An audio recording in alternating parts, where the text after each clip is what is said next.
join us, but I'll text her. All right. So Wayne, I guess you can go ahead and start the live stream.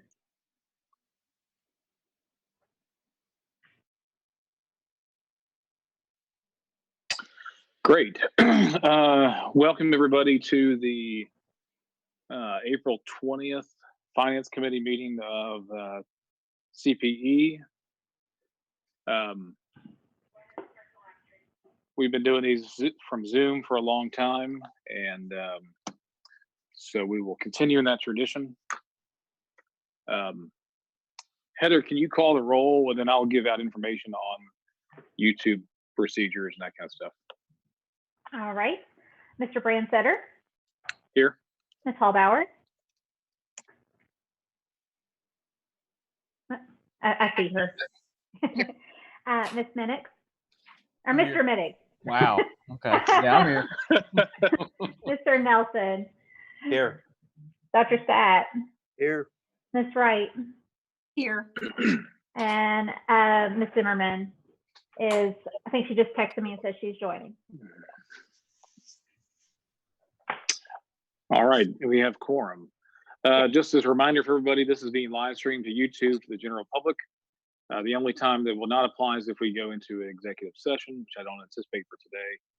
All audio and video is being captured and recorded. In order to participate in the meeting, your video must be turned on.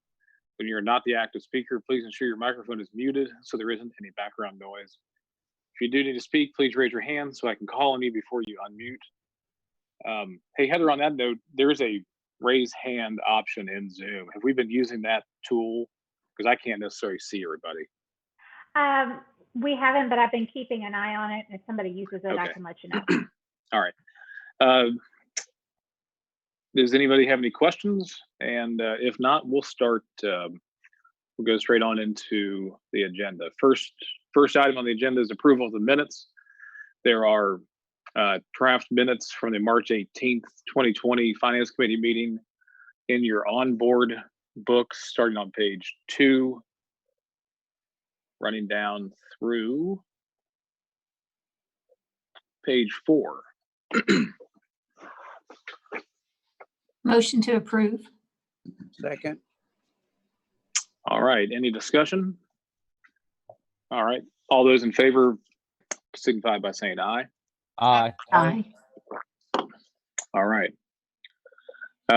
Next item on the agenda is the 2020-2021 tuition and mandatory fee recommendation. Bill, I'm going to turn that over to you. It looks like you're the only one in the office today. Well, I've actually got Ron Carson in here and Sharon Oh. Jackson here with me, but they're sitting in opposite corners of the room about 10 or 12 feet away, so they're not showing up on camera, but they're here, and Sean is joining us by phone. And before I get started, President Thompson, I'll invite you. Do you have any opening comments that you'd like to make about our 2021 tuition and mandatory fee recommendation? I do, Bill. Thank you. Good afternoon, Finance Committee. It's good to be with you. It's quite a busy time for us at CPE. Before I get into this, I hope you don't mind. Let me just catch you up on a few things that are going on. As you know, the campuses have received they are receiving their CARES funding as we speak. This round of funding going directly to campuses will be, and they'll talk about that in a little bit, so I won't go in great detail, but they have fairly stringent rules on how it can be used. It mainly will be used by the student.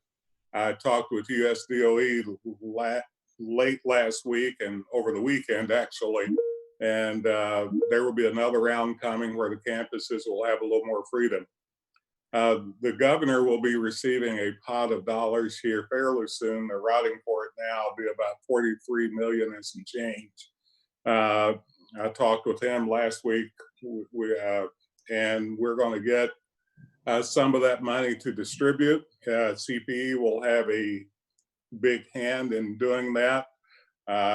We were able to get about 13 million of those dollars, and I'll let you know how the determination, or what the determination is about how we can distribute that. It has to be related, obviously, to the COVID-19 issue. And I'm happy to answer any questions about that later on when we get into that, but I wanted to give you a heads up that that's part of the conversation today. On the tuition and fee recommendation, we've had a lot of discussion with the presidents and campus CBOs and others. And as you can imagine, there were several, and I think valid arguments that we should have a fairly high tuition ceiling and let the campuses manage their budgets and come up with a recommendation with the promise they would come below that. And I appreciate the need of that. The staff at CPE, to be very straightforward, we're not for any tuition. They would like to probably have seen a zero tuition rate. However, our job is to recommend a ceiling, and your job as the finance committee obviously is to decide if you want to go past that ceiling or go way below. The real issue is, and Bill will present it here, is that the campuses argue that they are still, no matter what money they're getting, they're not fully coming close to covering their needs. And we understand that. We do, and we appreciate that.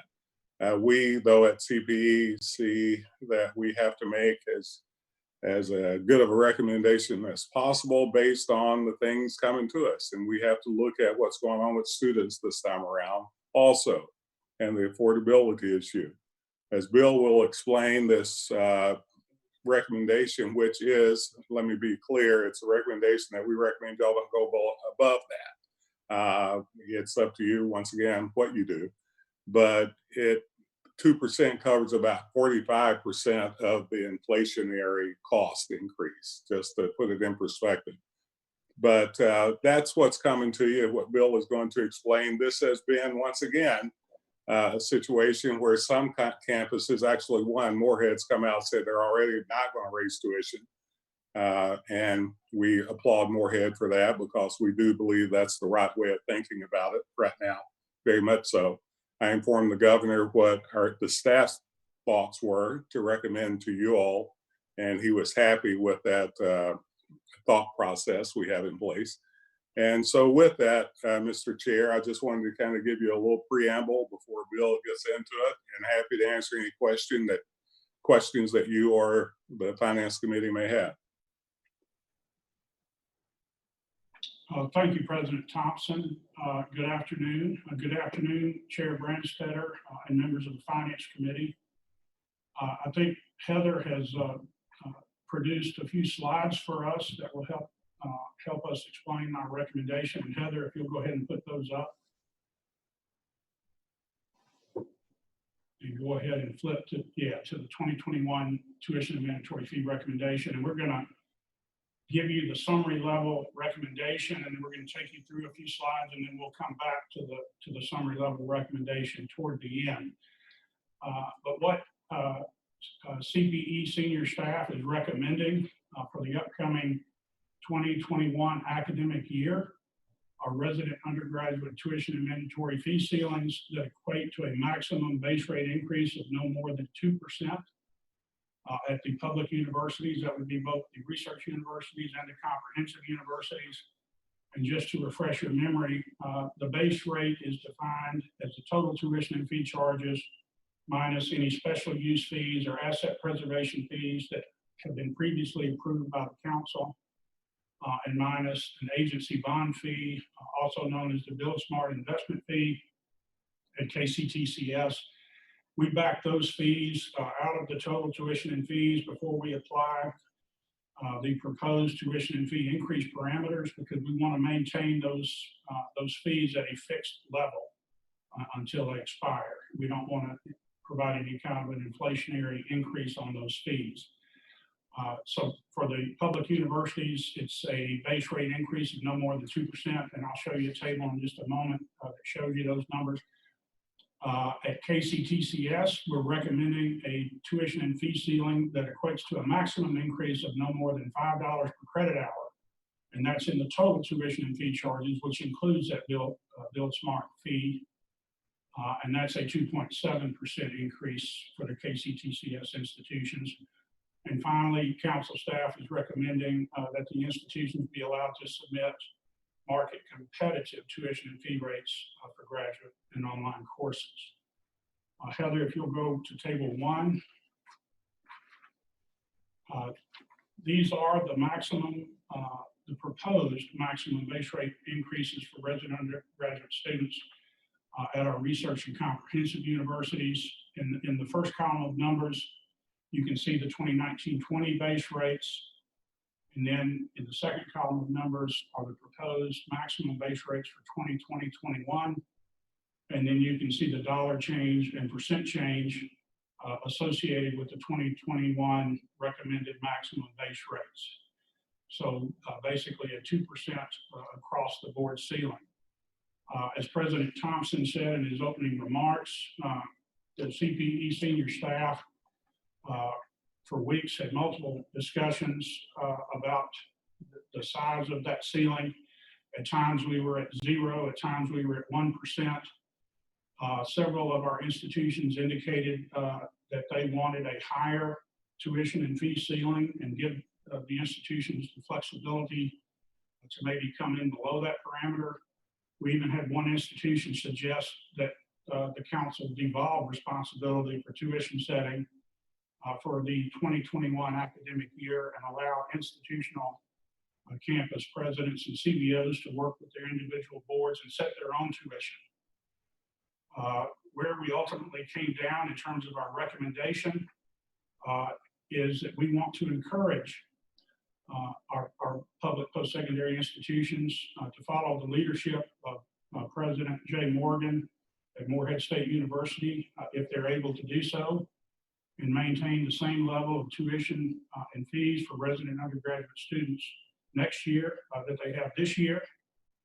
But given the uncertainty in the environment for the rest of this fiscal year and next, we felt like it was important to provide at least 2 percentage points of flexibility for our campuses. If they can't make the 0% tuition and fee parameter work, we want to give them the flexibility at least to go up to the 2% increase parameter, but not go above that.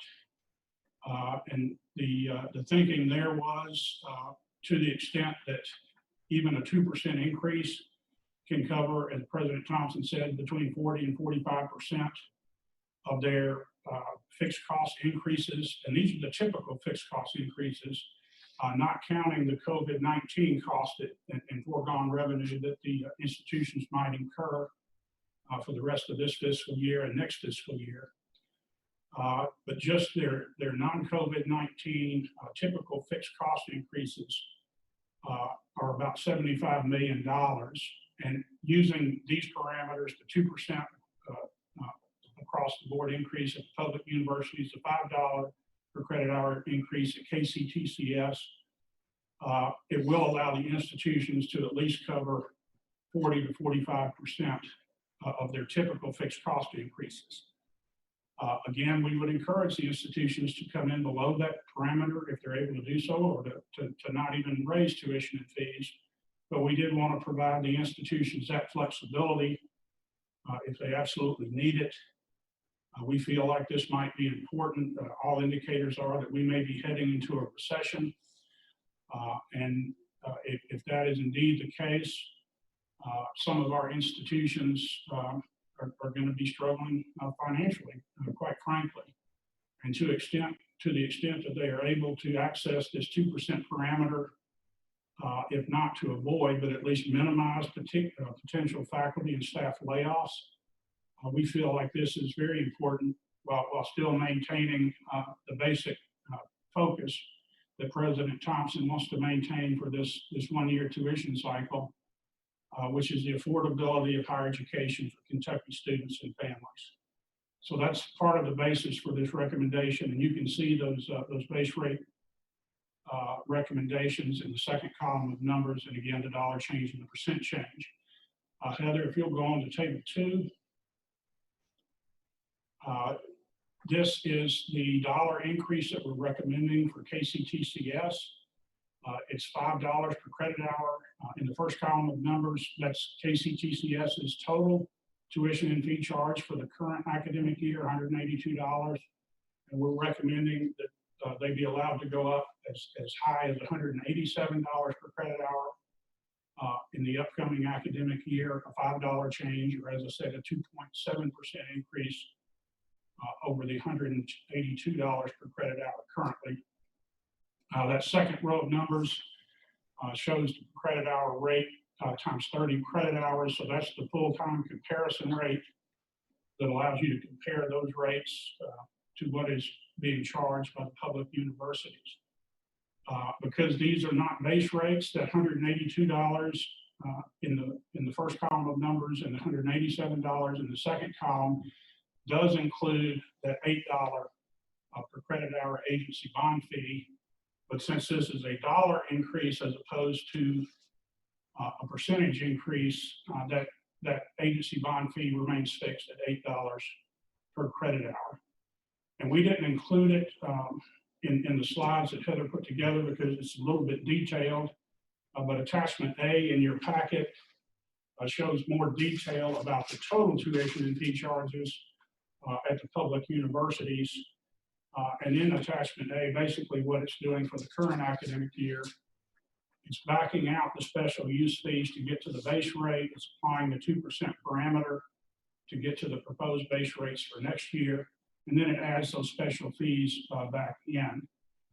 And so then it shows in column G in attachment A, the total tuition and fee charges for each of our public universities in addition to KCTCS. And it shows the dollar change and the percent change in total tuition and fee charges. Are there any questions to this point about what we're recommending? Okay, just quickly, I've got a couple of tables I want to draw to your attention. This is attachment B in your packet. This is showing the change in net general fund for the post-secondary institutions between the current year and next year in the enacted budget.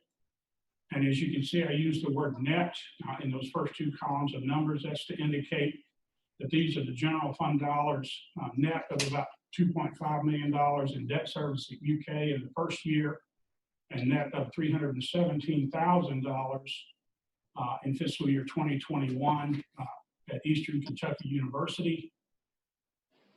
The enacted budget for next year did include just over $5 million in additional funding for mandated public service and research programs. In this analysis, I'm backing those numbers out because that's new funding that cannot be used to educate students. It's for those public service and research programs. And by backing those out of the net general fund, you get to that modified general fund column. And if you look at the total at the bottom of that column, you can see $860.4 million and compare that to the total in the first column, $860.4 million, or no dollar change. Now, each institution is having the statutorily required 2% carve out of their base for the 2% stop loss in the upcoming fiscal year. And that's what you see in those dollar change figures. You see an amount that equals that stop loss for each institution being deducted. And those funds have been placed in the post-secondary education performance fund. That's the positive $14,994,800 that you see in the bottom row. But at the system level, that nets to zero. So essentially, what this table is showing you is that there is flat funding between the current year and next year in terms of the enacted 2021 budget. And as many on this call know, in earlier versions of the budget, the executive, the House, and the Senate versions of the budget, they all included a modest increase in appropriations for post-secondary institution operations. And ultimately, the enacted budget is essentially flat funding for the institutions.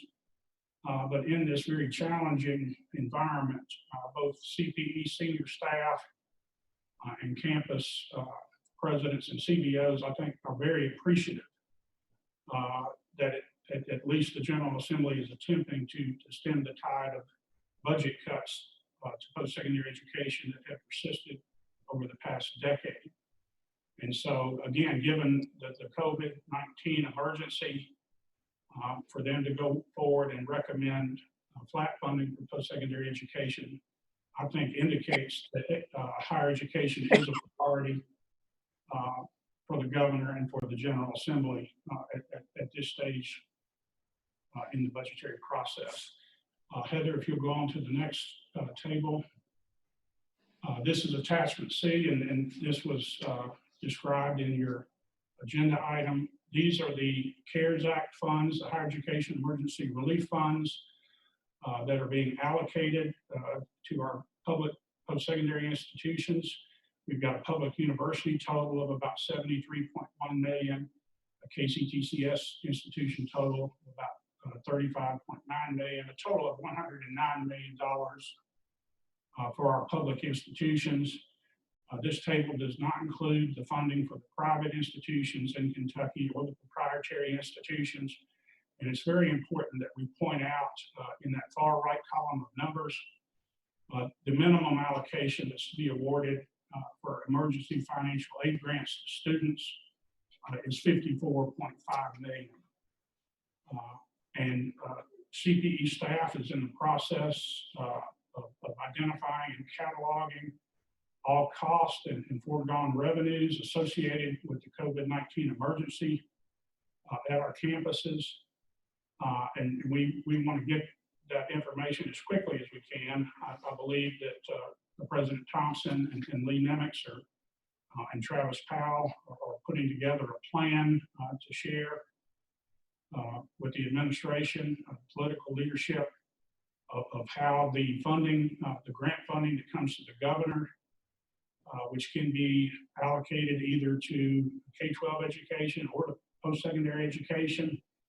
They're wanting to make the case that the federal funds that our institutions have received that do not go out the door as grants to students are likely to fall well short of the cost incurred and the foregone revenue at our public post-secondary institutions.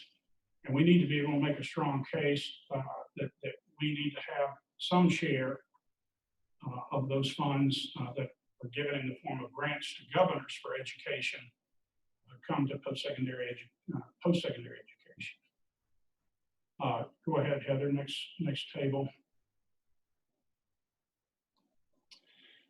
This table is showing you the estimated fixed and unavoidable cost increases that our campuses submitted to CPE staff for the upcoming fiscal year.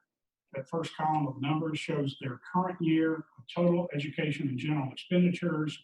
The next four columns of numbers show the fixed cost increase estimates for the upcoming fiscal year.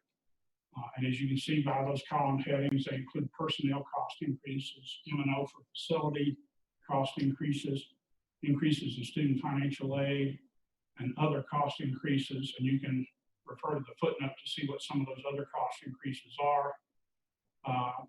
The total fixed cost increase column, if you look at the bottom of that column, our campuses are estimating about $75.5 million in total new fixed cost increases between this year and next.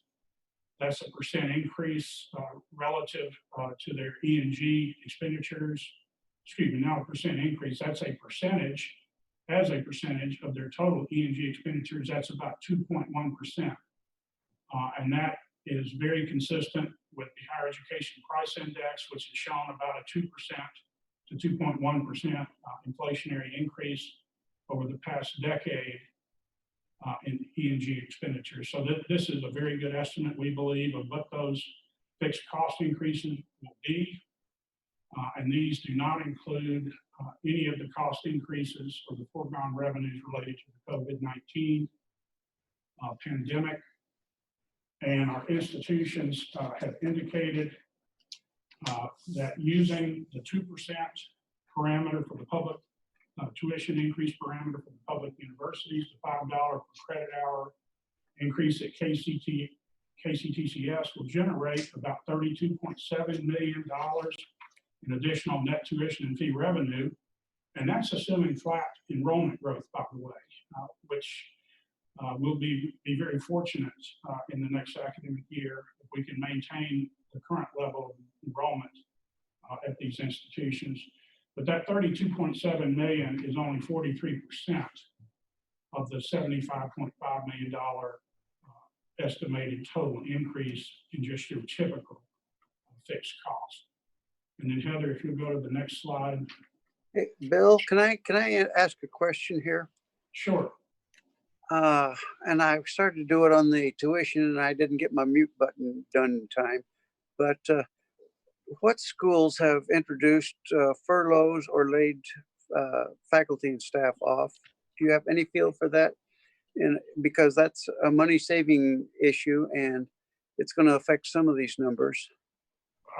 The only one that I was aware of, and I'm not sure that they were necessarily furloughs, what I saw was the University of Louisville had made the decision to suspend travel, to cut expenses, and to actually reduce for, I believe, the next 6 months, some of their top level administrative salaries. And it's on a scale based on income.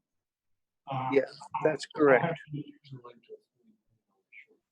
Yeah, and it's related to a $40 million shortfall in the current year. Okay.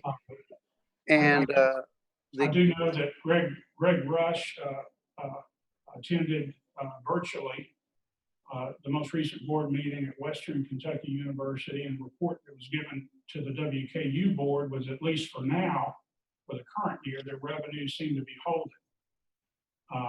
So, that's not to say that they're, as the state economy and the national economy head into a recession and have revenue shortfalls at the state level, there could be a mid-year budget cut. When the General Assembly reconvenes in January, they could make an adjustment to the enacted 2021 appropriation levels. And that's what we're talking about in terms of some of that uncertainty, which is why we went ahead, instead of setting the parameter at 0, right. We made the decision to allow at least a couple of percentage points of flexibility for our institutions. Actually, here at U of L, one of the reasons I ask is that the clinical programs, since we're not seeing patients other than on an emergency basis, they have or will be furloughing what we call non-essential clinical help, those that would assist in patient care, since we have no patients. Is that the state revenue? Dr. Stat, Yes, sir. one of the provisions of the CARES dollars is that they have the same amount of employees for at least a couple of months, I think is what it says in there. Lee may want to jump in, or Travis, and correct that. But I think that's one of the provisions. That's certainly one of the strong suggestions. I don't think there's any sort of legal mandate, but strongly encouraged. Okay. One last thing that I'll point out, because we didn't have a table that specifically showed this, but in the 2018-19 budget of the Commonwealth, the budget that we're currently operating under, for 2018-19, the General Assembly set the employer contribution rate for non-hazardous duty employees in KERS who were employed by state-supported universities and community colleges at 49.47%. That percentage contribution rate was maintained into the current year, 2019-20. And then in the most recently enacted 2021 budget, the General Assembly set that same contribution rate for the non-hazardous duty employees at that same 49.47%.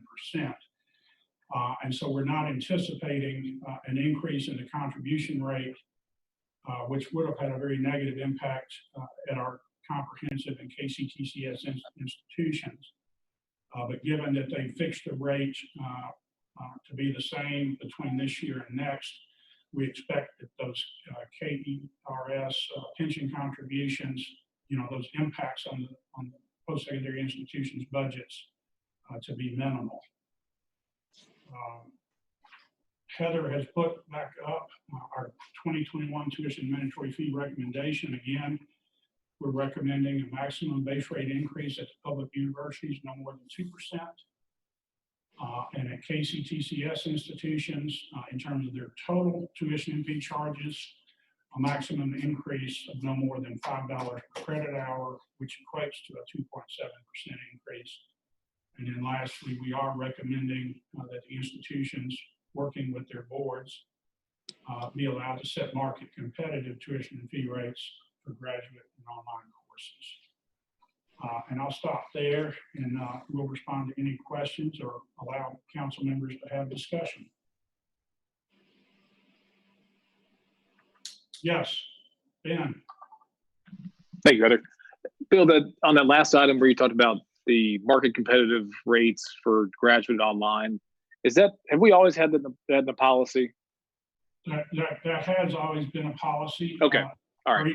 Each year for the last 10 or 11 years. Yeah, okay. There was some discussion about whether or not the 2% parameter should also apply to those online rates. But right, okay. The decision was made by CPE senior staff, since we are going with the 2% parameter, which a number of our institutions would see as very low. And I guess I'll add to that. It's actually the lowest parameter that we've set, the lowest set of ceilings since 2009. And I've been at the council since 2001. If the finance committee and the full council determine that those indeed will be the ceilings, it will result in the lowest tuition fee increases in 20 years for our students. And that's what we were trying to focus on, was trying to keep the tuition and fee increases as low as possible for affordability for Kentucky students and families. Bill, have the universities talked at all about changes in the tuition structure for online courses? Dr. Stat, go ahead, Bill. I was going to say, President Thompson, you want to jump in on that one? Yes. What they know is, and I think this is prudent, that they take this route, to be honest with you. What they know is they don't know what this is going to look like in the fall. The Right. online may be, in fact, the norm. We are in those discussions now. So my guess is you will definitely see some changes in the price. What, I don't fully know yet, and they don't either, because they have no idea what it's going to even look like. The discussion we were having about online was one thing a couple of months ago. That discussion surely has changed. I don't know what it's now become, to be honest with you, because we don't know what all this stuff is yet, but it's obvious that there's going to have to be some relative amount of discussion, because we're going to have to re-recruit students. We're going to have to recruit students, and we're going to have to actually retain students to even come close, in my opinion, to having the kind of students on our campuses or are online that we had this year. So that, in fact, will become a crucial discussion over the next few months. And do we fit into that discussion, I assume? Right in the middle of it. Yes, sir. Yes. Good. Yeah. I'm going to switch to gallery view on mine. Carol, did you have your hand up? Yes, I just see that I think your Yes. camera's flipped. We're seeing, I think, your table. Is that better? Can you see me now? Not yet. No. How about now? There we go. That's better. Oh, yeah, there was. Sorry about that. I don't see you, Carol. Where are you? Hi. You were looking at my wall. It had the invert on the camera. Okay, sorry about that. My question was very similar to Dr. Stat's on the market competitive tuition for graduate and online courses. And I guess with the recommendation from the CPE staff, I'm assuming that the market competitive tuition for the online courses And that's what Dr. Stat was asking as well. That's yet to be determined. And with the, I guess the pandemic, I can't imagine that students will be coming back to campuses. You may have quite a few more online students than you do on campus. And I'm assuming that's going to be determined in the near future. Am I correct? Carol, and once again, this is a little bit of a guess, but to me, it's an educated guess. I couldn't imagine this online tuition going up because I could imagine going the other way.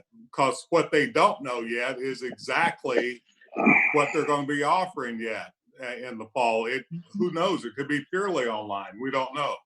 I do know that my next conversation, if presidents are listening, so they now know what I'm going to talk to them about, or at least have a discussion, get their feel on, is even maybe prolonging the fall semester at least by a month. So we really don't know what it's going to look like. It may be 100% online.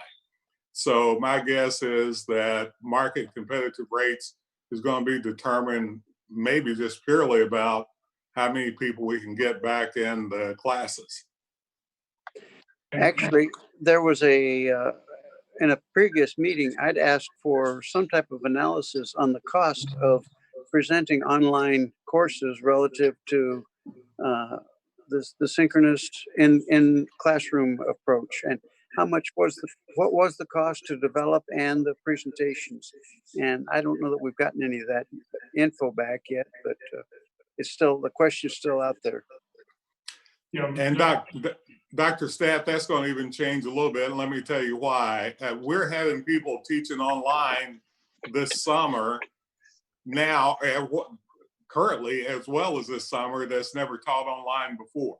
Correct. So campuses are spending a whole lot of money now just to get people skilled up just to do their classes currently. So that cost may even change somewhat, even in a couple of months from now. What I do know is that I've talked to USDOE and talked to the governor. Whatever monies that they're going to be putting out there, they're going to push the campuses to look at quality and delivery with the online experience as a regular mode, if you will, and not a special mode of doing business. So my guess is that there will be some dollars to help them, maybe not covering, as the presidents will point out, it doesn't cover, but some dollars helping them to bring that cost down. But 2 months from now, that cost may look a whole lot different than it does right now.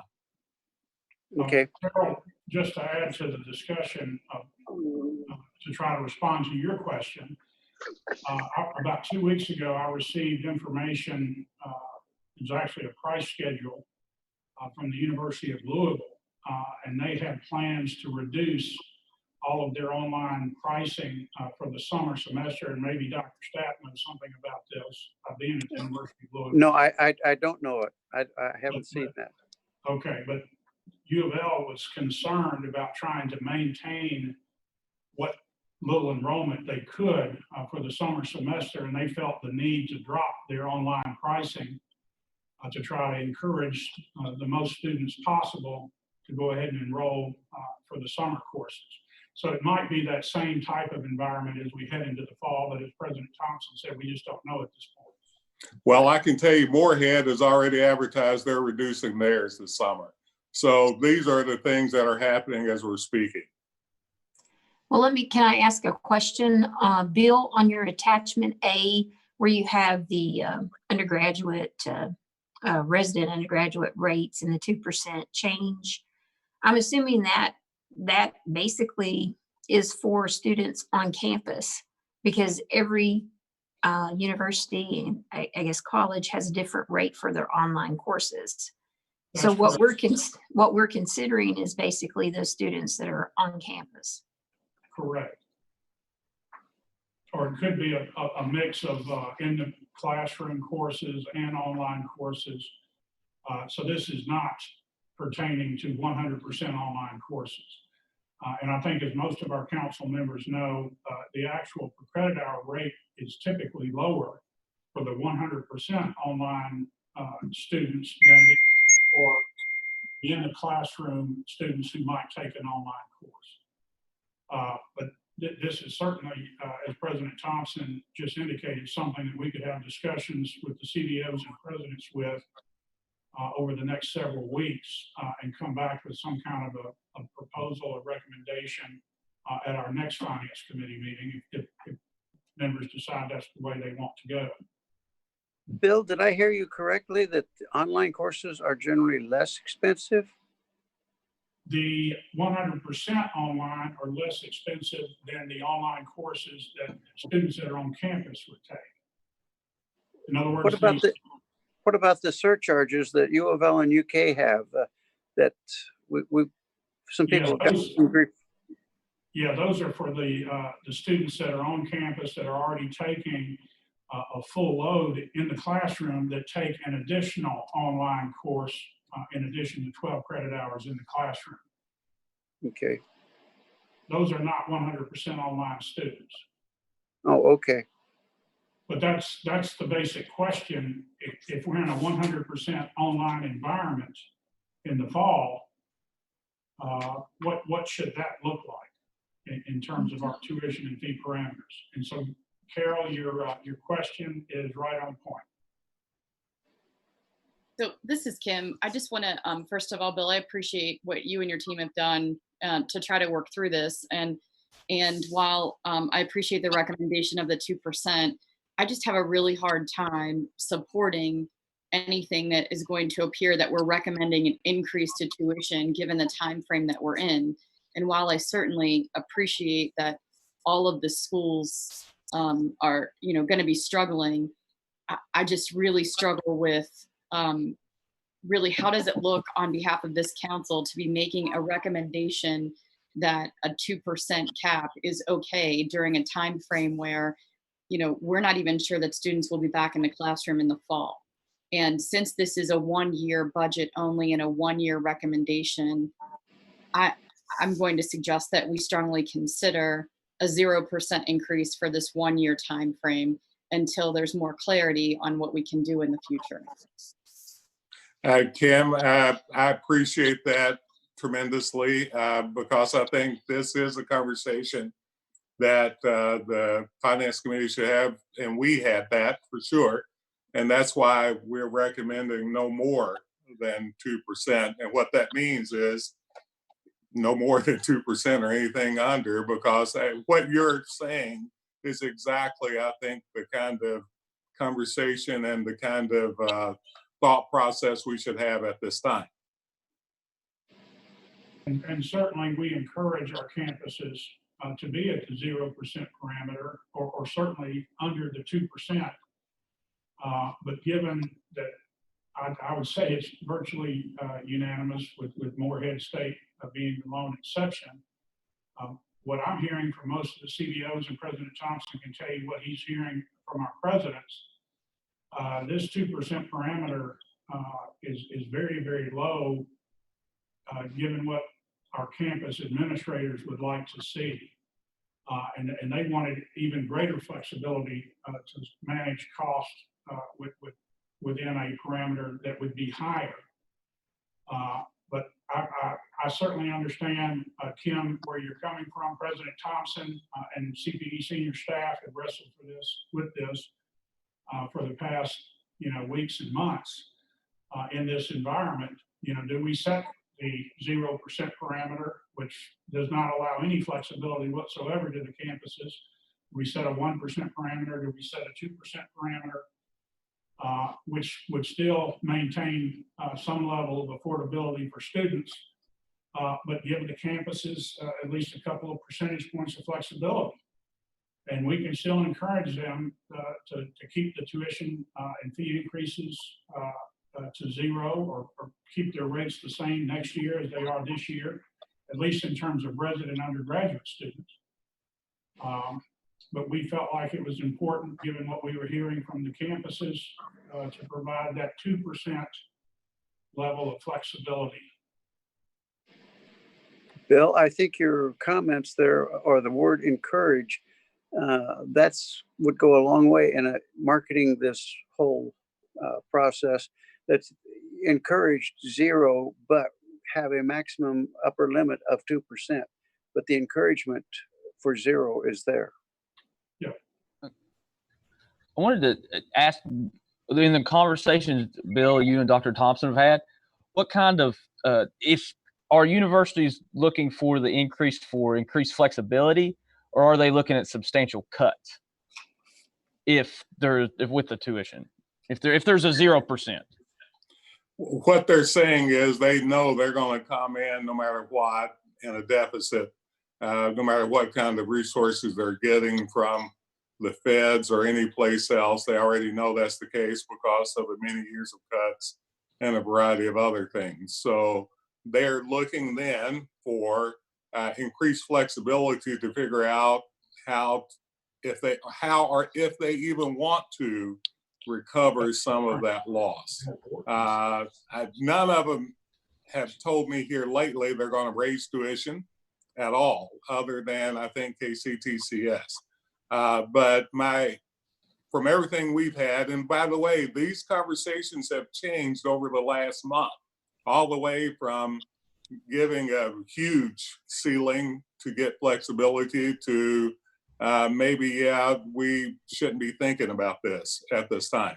But we still have some campuses who will probably move forward if you all keep the 2% ceiling with asking for the max of that, would be my guess. But my also guess is that many will go 0. What I think they are saying is they don't know what's going to go on in this time. The only thing they do know is that they'll be in dire financial straits, period. But Aaron, just to kind of clarify, they're going to be in dire financial straits with or without a 2% increase. Yes, Kim. Yeah, I think that's truly the case. I can't imagine that not being the case. I don't see the feds being able to give us enough CARES dollars or enough stimulus dollars to keep us from that, because no matter how this shakes out, my guess is, from what I know about enrollment management, even though I don't have any sort of prior predictive variables with COVID coming into play, that the fall is going to be the big determinant about your question. How big is it going to be? I think it will clearly be a deficit, even with 2%. But even we don't even know exactly how big of a deficit.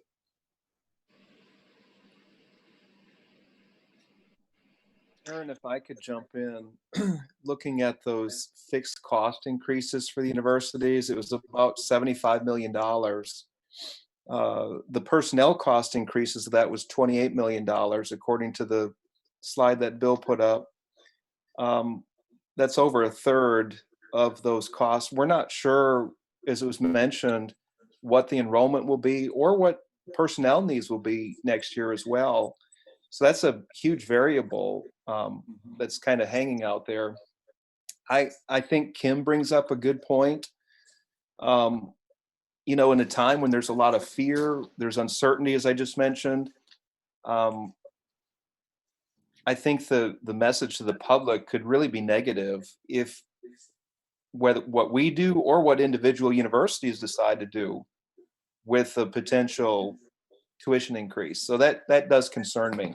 I'm listening and I'm trying to process through this, and I appreciate the needs that the universities have, but I'm also trying to process through how the public receives this and what the message that we're sending or the individual universities are sending as well. So those are my thoughts. Richard, first of all, yes, you're right. Their estimates is based on a stagnant everything, right? Everything stays the same. And with that, if everything stayed the same, the 2% would cover about 45% of that. The argument is we don't know what it's going to be. There are some fixed costs we know that's going to go up based on employees, like health insurance and a variety of other things. We know that's coming. And we don't know how much, but it's going to be fairly large, is the guess. So, but part of it too is you have tenured faculty, which is a huge portion of several of our institutions. But the other point you made, and I think this is a point Kim made, and it is a point CPE staff's making, you know, what does it look like to think about raising tuition at all, or even a low percentage? We felt semi-comfortable. I should say that many of my staff, I want to give them credit, they were saying 0, 0, 0. So I'm going to give them a shout out and say that we understood in our discussions clearly that any tuition raise at this time is probably not a PR win. A 0 tuition rate is probably a nice win. But once again, our job is to set a ceiling, whether it's 0 or 2, and then let the campuses fall within that ceiling or whatever. But your points are well taken, without a doubt. I would just add one thing. I think part of this also for me is there's a lot of perspectives to consider, but the other one to consider is that we've already had campuses come out and publicly state they're going to be at 0. So what's going to happen is the campuses are going to start pitting against each other. And I think we bear some responsibility to try to limit that to the best that we can. Amen.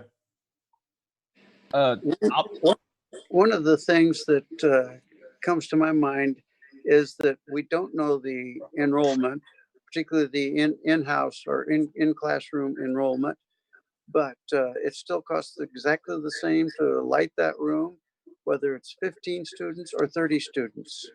And so those costs are not going to go down, but we're going to be at a loss based on the tuition revenues that might come in. So that to me, that's a difficult situation, since we may not have the tuition coming in because of lack of students, but we still have to present the same material. Well, I mean, that's the argument the campuses are making, and that's an argument that I understand, obviously being there, and that's a true statement. So what does that look like, and how do you manage that? And some people, I mean, we have, just to be honest with you, people are saying, well, 2%, that's not going to really help us that much. So going back to what Kim was saying is that, you know, in our opinion, the staff putting forth, I mean, that's what we're trying to mitigate with recommended no more than a 2% tuition, that the board, or you all, the finance committee first, take all those things in consideration. But yeah, that's their argument, Dr. Stat, very clearly. No matter what, we've got fixed costs, whether we have 1 student or 1 million students. And I would say, just to add on to that, if the 2% were going to make a significant difference in fixing the problem that we know is going to exist, maybe I would be convinced differently. But it's not as if this deficit goes away by having the 2% cap. And if anything, you know, we have a responsibility as a board to not, I mean, staff is the intermediate between the presidents and us. And I feel like this is a really tough call and a really tough decision, but these are tough times. And I just, the political havoc that I think will ensue and the fighting amongst the campuses that will happen, I think we have some responsibility to try to prevent that if possible. I'll add to Kim's point. I've seen a lot of student frustration towards universities since the outbreak of this pandemic, whether it be pass-fail classes, refunds, whatever. And an increase in tuition is going to really add to that frustration amongst students. Any university that does that is going to really kind of tick off their students and prospective students. And the loss of students as a whole, that's going to be a lot harder to get out of than a 1-year financial hole. Because a lot of those students really probably aren't going to come back if we lose them now. So I think that's something. Having lower enrollment this upcoming fall than we had this past year. I've been involved with the tuition and fee setting process for a number of years, but basically in the VP of Finance role since about 2009. And it's been a policy of the council, and I'm sure many of the members on this call know this, that we do not consider enrollment declines, which may result in a deficit, as a justification for raising tuition and fees on the students who do come back. And so that's not included in any part of this analysis. But we did have some CBOs and presidents point out that that's even going to create a larger budget deficit for them in the coming fall if the enrollment numbers are below 0% increase. And that's a very likely scenario. But that's not included in our rationale for why we wanted to set the 2% ceiling. I have a question on timing, Bill. I'm assuming this is our finance committee. Are we recommending whatever we do today to the council at our next meeting this week? Or will the final vote be taken in June? And does that have any bearing on, Aaron, when you're talking to the presidents about maybe starting the fall semester a month later?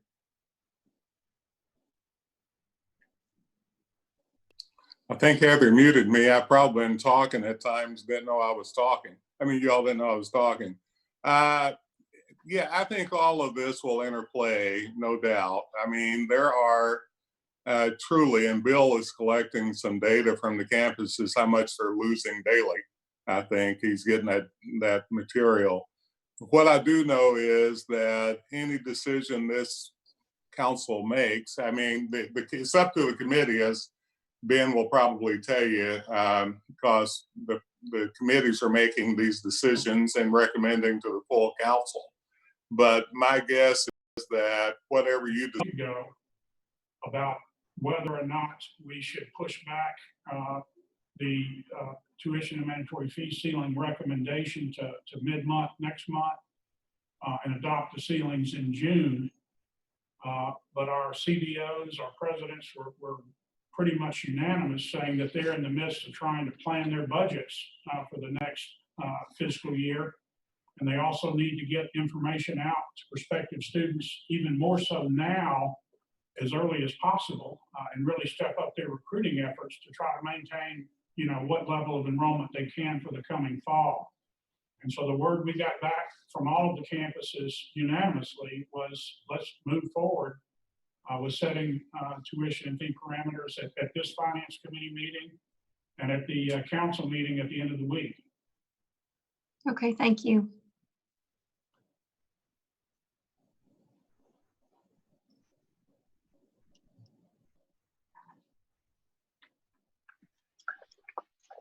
So I think we've had I was going to say, Go Ben, ahead. could you share maybe your thoughts, Ben, on where you are with this? Yeah, and I appreciate everybody's comments that have been providing this today. I'm very concerned about the obviously the operational aspects of the universities, but also the impact of the students. And one of the things I've been talking about, and we've all been talking about for a long time, is this notion of growth and how do we continue to grow the universities, because that is really the key to long-term sustainability and dealing with the pension issues and everything else. And the concern that I have is if we come out with with any tuition increase, that is going to adversely impact the ability of the campuses to grow from the students' perspective. And I appreciate Grant stepping in and providing some context to all of us on that. So, just also as a point of procedure, this is the Finance Committee's recommendation. It will go to the full council for the final decision on where we land. But traditionally, the full council has really deferred to the Finance Committee on this recommendation. So this is not the final stop in this discussion, but it is a critical one. I'm going to lean more towards a 0% increase at this point in time, but that's where I am. I think Mr. Chair, just let me add one Yeah. other thing to this. I think I want to go back to what Kim said earlier, actually, because I think she made a point that is a very valuable point to look at, and that is, what does the 2% do in these times? Well, we really fully don't know. What we do know is that next spring or probably after January, we will have a much better idea. So there may be a reason, and many of our presidents know this, maybe a reason why they'll come back to us and say, hey, we do have an idea, let's talk tuition again. And what does that look like? So the point being is that we are going into territory where we're trying to give the best advice, right? Based on what we know, but we really just don't. We do know that parents and families will be hurt, I think, with anything of any tuition increase. They're going to be hurt without it even. But I just wanted to point out that a year from now, this conversation, or maybe even less than a year from now, may look a whole lot different and sound a whole lot different.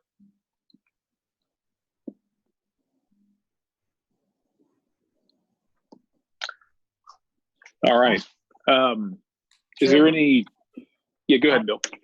I'm just curious, and I'm not advocating postponing making a decision today, but would it be useful for the members of the Finance Committee if we could get information quickly to find out from our institutions what would be the impact of the difference between a 2% parameter for their institution versus a 0% parameter? And maybe you want to go ahead and take action today and have us collect that information to bring to the full board at the end of the week. But would that be helpful? Wouldn't we have that information? Well, we don't know what the difference would be between a 0% parameter and a 2% parameter at our campuses. I mean, we might know the difference in terms of the net tuition and fee revenue that would be generated. What we don't know is the impact on faculty and staff. And, that's a real impact when you put faculty and staff out of work in this type of environment. And that can ultimately have a ripple effect throughout the state economy. I mean, it could have the effect of, deepening and lengthening a recession at the state level. But I don't know what the difference in impact would be. I mean, is it the difference between having no layoffs versus 100 faculty and staff being laid off, or is it the difference between laying off 100 faculty and staff versus 200? But that might be some useful information to know between now and when the full council meets on Friday, if our presidents and CBOs can get us that information.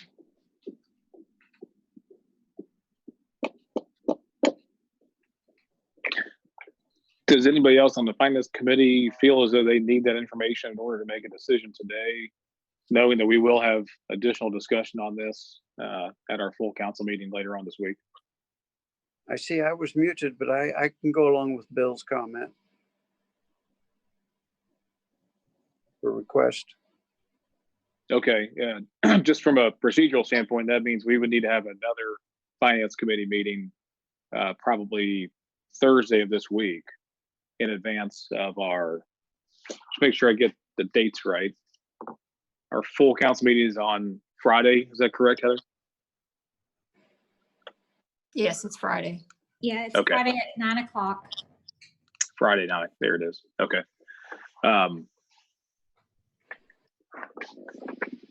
Is there really any way like the universities can say with any confidence right now what that difference would be at this point, since there's so much uncertainty?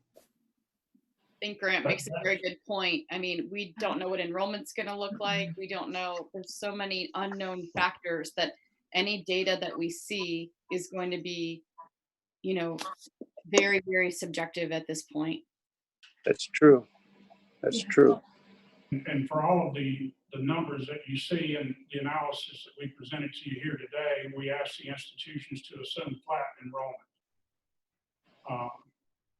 And so we could ask them to assume flat enrollment in terms of the difference between a 0% and a 2% parameter.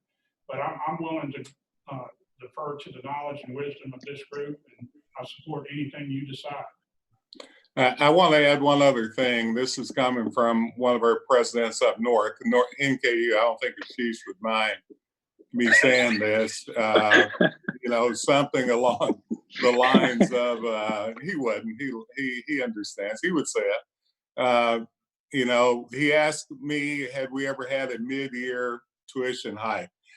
They understand this conversation. I just want to tell you that. I don't want to leave you all with the impressions that the presidents don't understand what we're talking about here. They know what the case is. They just don't know how to measure it fully yet.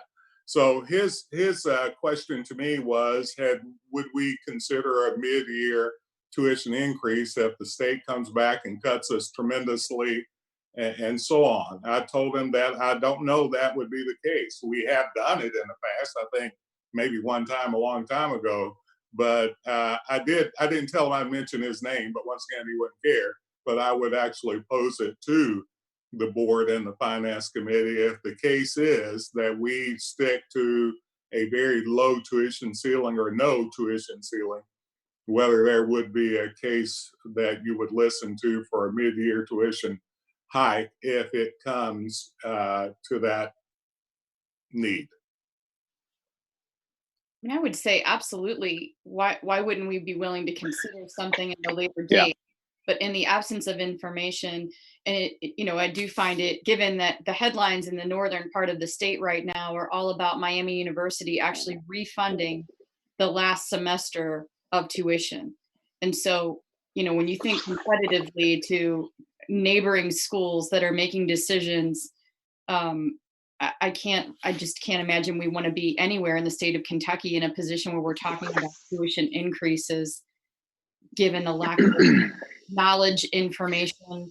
I think it doesn't represent us, our state, or our government well if we're thinking about announcing an increase, and it will be a media frenzy. That's just my opinion. And yeah, Aaron, I think we should be open to anything on the table. Right now, I'm looking at the price of oil for May contracts is negative $2 a barrel. That's never happened before. Whoever thought that actually could happen? So it just means they got their 2%. They got their 2% back because they won't have to pay anything. They're going to get paid to use oil. So. Wow. Yeah. So I think Aaron, I think anything that's on the table at this point in time. Yeah. Well, I think that is as big of a, once again, I'm not talking for the president specifically. I am channeling them in essence, though. That to me, I think is as strong of a statement as any other statement you can make today, because they are unsure, just like we are unsure. And just like anyone else that's running an organization, they're trying to figure out, how do I manage this thing? How do I lead this thing without all the information? So I appreciate that. I at least from 2 or 3 of you said so. Some of you may think differently than that, but I would appreciate being able to share that with them if that's okay. Or they can watch this, I guess. Yeah, I think we just did. So would there be a reason that we couldn't make a recommendation that in the absence of valid information at this juncture, that this board is not comfortable making a decision on a tuition increase for the upcoming fiscal year?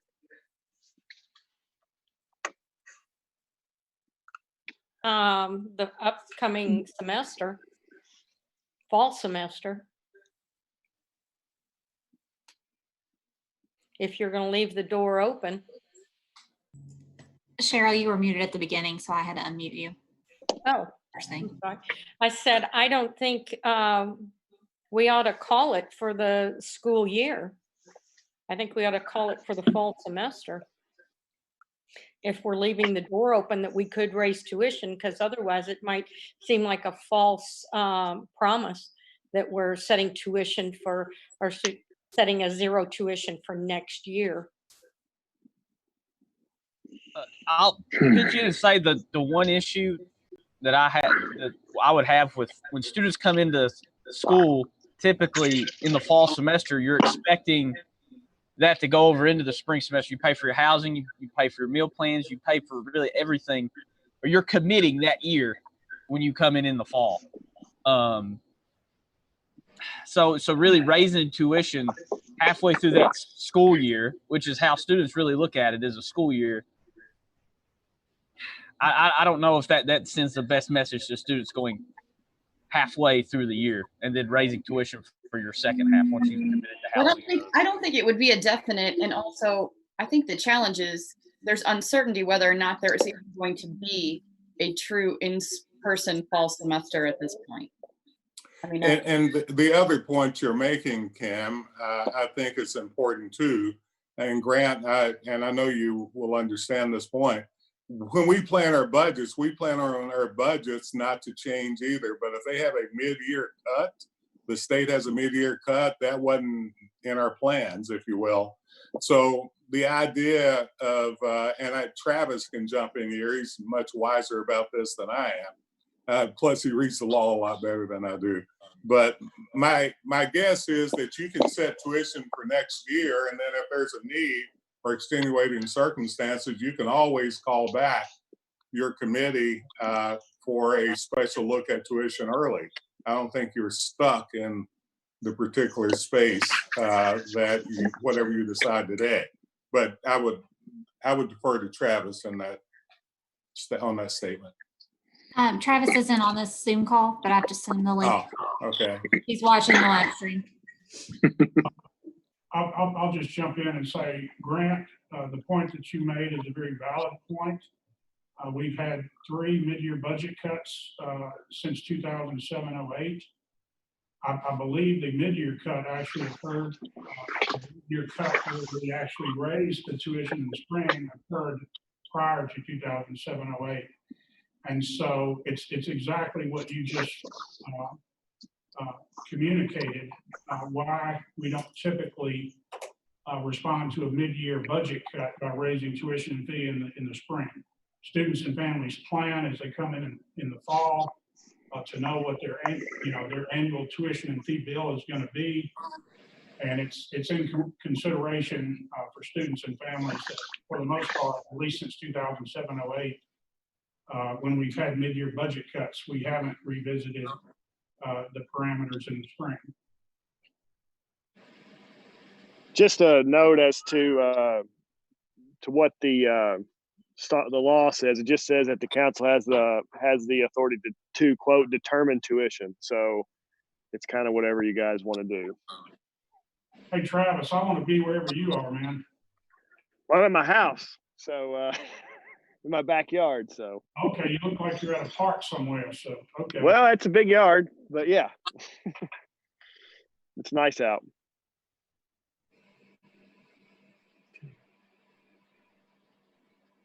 Well, Chair Brandstetter, it's your show. I'd like to say something to that. I mean, we had the discussion just prior to this that, to say to the presidents, would that be a possibility of doing a mid-year increase? And and much to Grant's point, I just don't think if we're going to possibly look at it mid-year, I don't think we can say up front that it's, no tuition increase for the school year 2021. I think Cheryl, to your point, I don't think that we would be saying there's no tuition increase. I think we would be foregoing a decision until we have, additional information. And so there would not be a decision to be made no one would have the ability to increase tuition for the fall semester. Right. That we'll revisit this when we have additional information. I just think the messaging is going to be real important as far as how it's presented to the public, because it's going to be misinterpreted, particularly if we do go back and increase tuition mid-year, but or in between semesters. But I think the messaging has got to be very clear if that possibility is out there. What I'm seeing here is that we have basically trying to respond to 2 different masters. One is the university community, in which they need money. The other is the public community, in which they want to keep their money. And that's really our debate. Which one do we go with? And as Cheryl, you said, the marketing or the presentation is very, very critical on how it succeeds.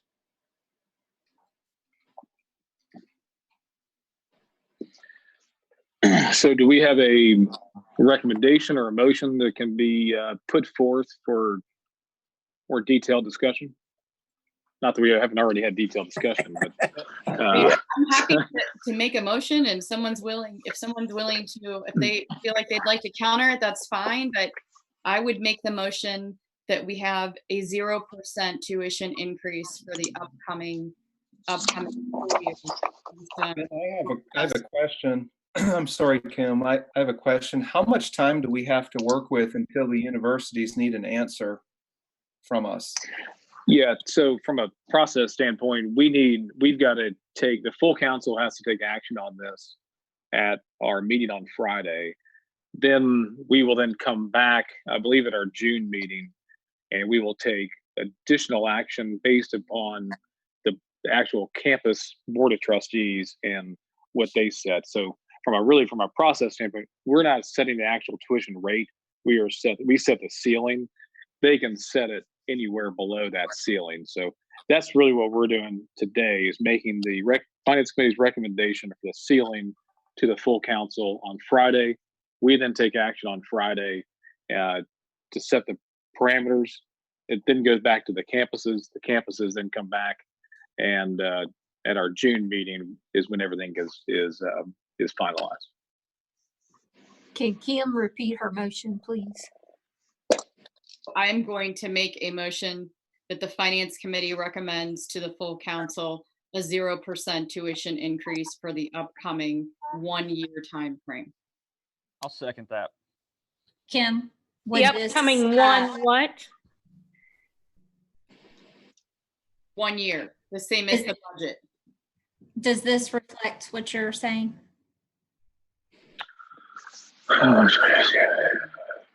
So that cuts out us muting.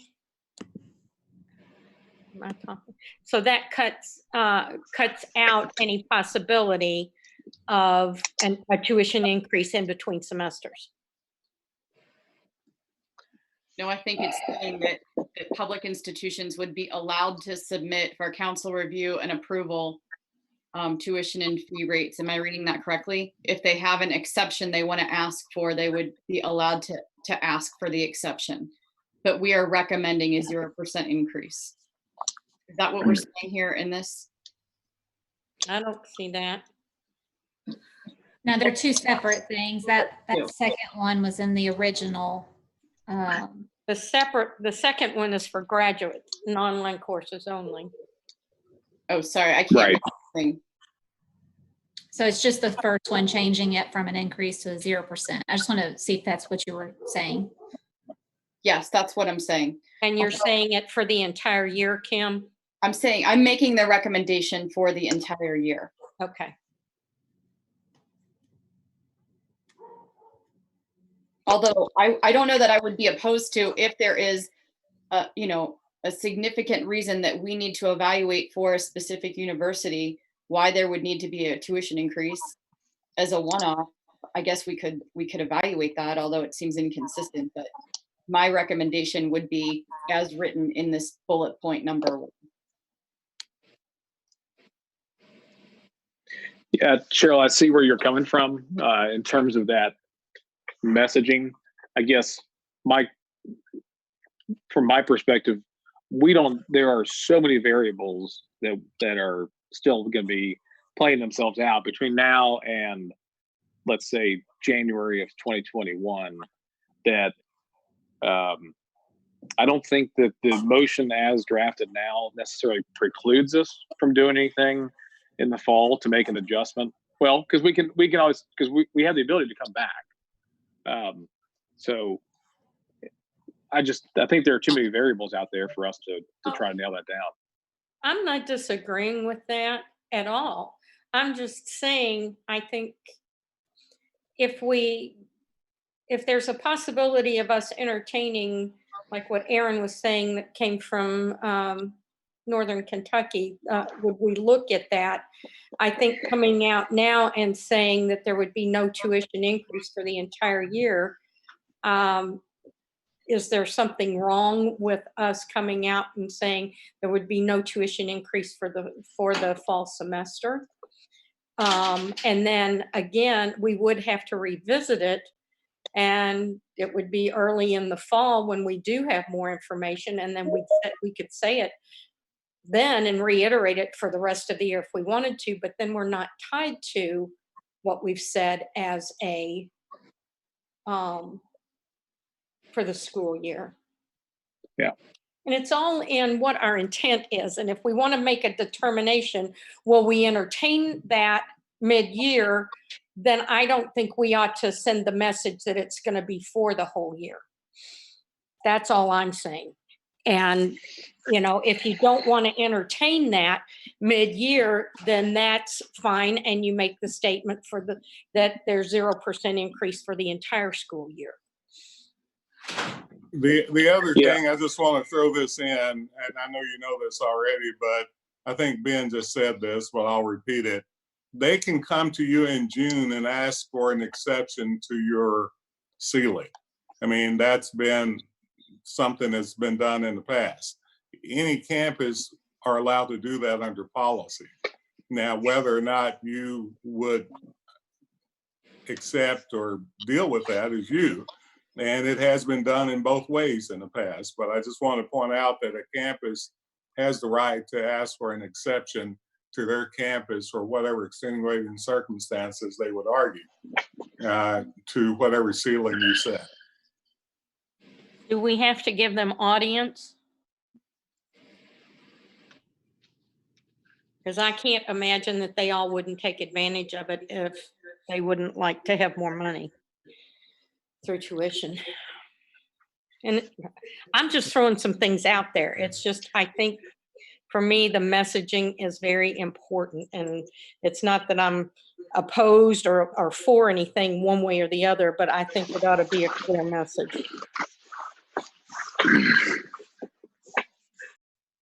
Whatever change, something else happened extraneously that drove that need or drove that decision. I'm kind of equating, if we go with a 0% today, being open to something else in the future. I guess that's how I'm kind of resolving that in my mind. Well, but when you've got budget cuts, you're dealing with state agencies and it's coming from the top down. This is dealing with the public. I understand. Not that those cuts don't affect the public, but I think it's a whole different ball of wax when that comes. So that's all I'm asking for. And I'm okay with a 0%. I just want the messaging, I'd like the messaging to be clear. If it's for the entire year, then it's for the entire year. And I want the presidents to understand that, or if there's a possibility of revisiting it once we know what this environment's going to be in 6 months, which would give us a lot more information than what we have at this point in time. Nobody's going to be sorry or upset if we continue the 0%, but I think it would be important to let people know that that's a possibility if we intend to do it, to listen to it at that point. Can the idea of having any type of language in there for extenuating circumstances or could be reconsidered with extenuating circumstances, something like that involved into the motion? Bob, I was thinking the same thing. If come mid-year, there are extenuating circumstances that would allow the university presidents to come before us to make their case, I think that would be a good compromise. 0% for the year, but come mid-year, if we get new information, if we see that things have changed, they're welcome. I think it'd be good to say that they're welcome to come before us. Make their case. Would Ms. Hallbauer be open to amending her motion to include that? Sure. So basically, I would be making a motion to recommend a 0% tuition cap for the upcoming year. However, the universities have the opportunity to come before the board for if they seek an exception based upon extenuating circumstances. Or Travis, come up with some wording there that would, well, that doesn't get us in any. Yeah. You know, I think there's a way of wording it that we all understand what the motion is. I mean, the only thing that, you know, I will say is that if I'm just an innocent bystander and I read that, I would kind of find it a little bit laughable, because everything is an extenuating circumstance right now. Right. I just think there's a way of writing it, though, that does let them know, or lets the public know, that we're treading water at this point and don't really have enough information to make a judgment call right now. All right. Bill, this is Heather. Is that already in the policy? Dr. Payne? Is what already in the policy? That they could have an opportunity to make an exception, or to ask for an exception? No, okay. Well, only for special use fees or asset preservation fees. Okay. So I changed that wording. Do you want me to maybe What try? if we just say for the fall semester?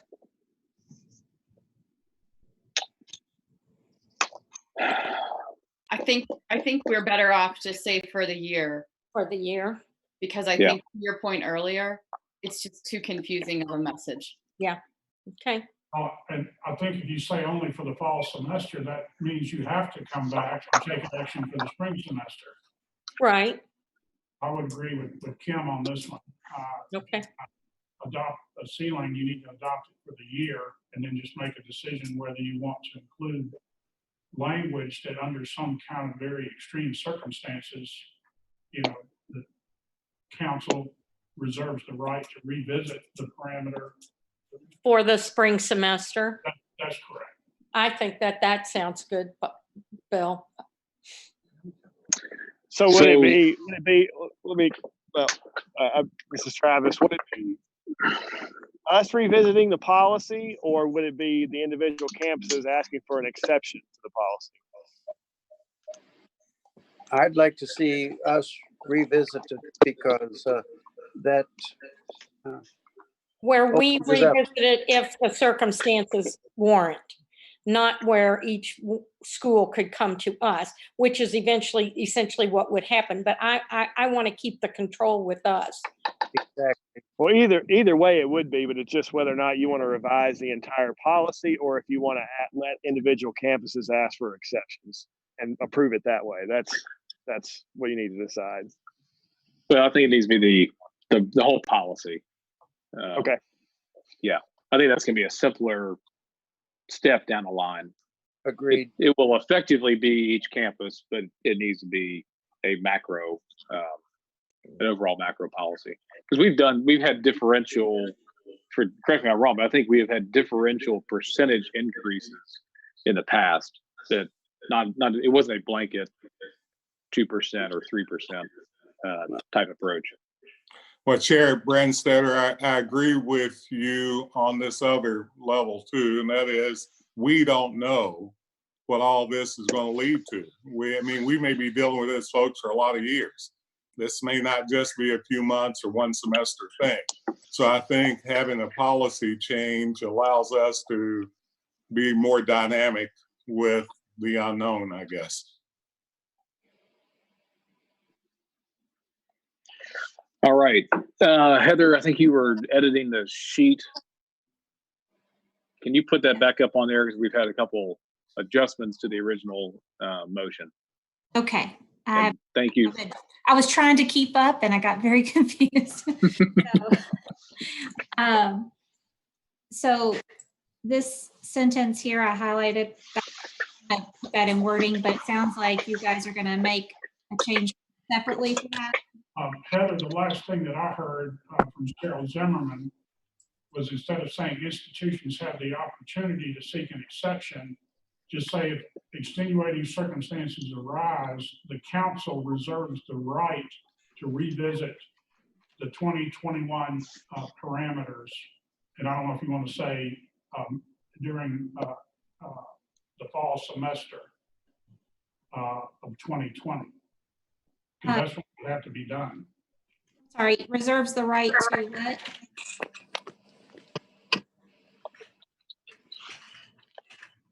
And I like the use of the 2021 versus academic year because that varies from schools.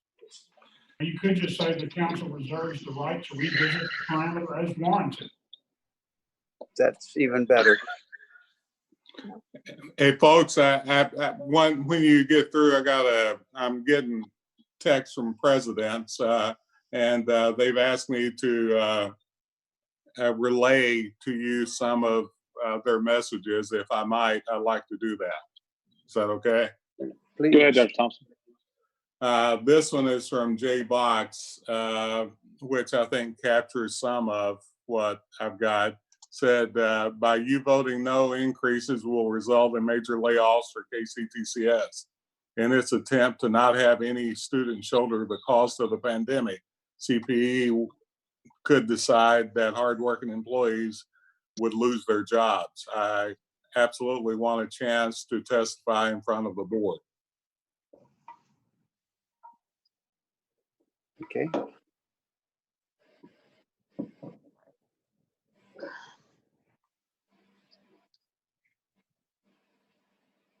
Aaron, is that it? That's it, Kim. Yes. Okay. Okay. So appreciate that. And I think what we're doing today is, as a finance committee, making a recommendation to the board, and we'll discuss this again on Friday. And if I understand what Chair Branstetter explained earlier, the universities will have an opportunity to express their concern, even if it's not at the board meeting, post-board meeting before this is adopted. Is that correct? The way, Post-committee yes. meeting. Yeah. Yeah. Parameters will be adopted. So I would say my motion still stands for recommendation to the board on Friday. All right. Are you, as the maker of the motion, are you good with the revised language that is on the screen right now? Yes. All right. Grant, are you still good with the seconding of that motion? Yeah. Okay. Is there any further discussion? I just have 4 boxes on the bottom of my screen, so I can't see if anybody's hands is raised. Is there any other? Oh, thank you, Heather. Is there any other discussion that wants to take place before we make before we have a vote on this? All right. Seeing none, call the question, and all those in favor of the motion as presented, aye. Aye. Aye. All those opposed? Aye. Aye. All right. Do we need to do a roll call vote on that, Heather? It'd be good to have that for safe. I would. Okay. All right. Can you go ahead and do that? Sure. Chair Branstetter, Yes. Ms. Hallbauer, Aye. Mr. Minix, Aye. Mr. Nelson, Aye. Dr. Stat, No. Ms. Wright, Aye. Ms. Zimmerman. No. It's 5-2. Okay. All right. All right. Thank you. Motion carries on that one. We've been going for almost 2 hours. We're getting kind of heading up on time. The last item on the agenda was update on the CARES Act funding. The information is in your on-board book. Correct. Lee Nimitz was going to present on that. I think we'll also have a presentation on this at our meeting on Friday. So if it's all right with everybody, I'd like to just defer this until Friday, and feel free to take a look at this between now and then if you have any more detailed questions. But in the Didn't interest of time, I like to get. Go Didn't ahead, we Dr. get, Stapp. I was just gonna say, didn't we get some of the numbers at least coming through from Bill earlier? Yes, Doctor, we got those at executive committee meeting. So yeah, it's very Okay. similar content, I think. Yeah. Yeah. So, Ben, Carol's got her hand raised. I'm not sure if that's oh, all. Yeah, I was just gonna have to leave the meeting if you weren't gonna end it. okay. All right. If we could have a motion to adjourn Motion. Second. and a second. All right. All those in favor, stand up, raise your hand, or leave the meeting, I guess. Aye. All right. Thank you Bye. very much. Thank you. Thank you all. Adios.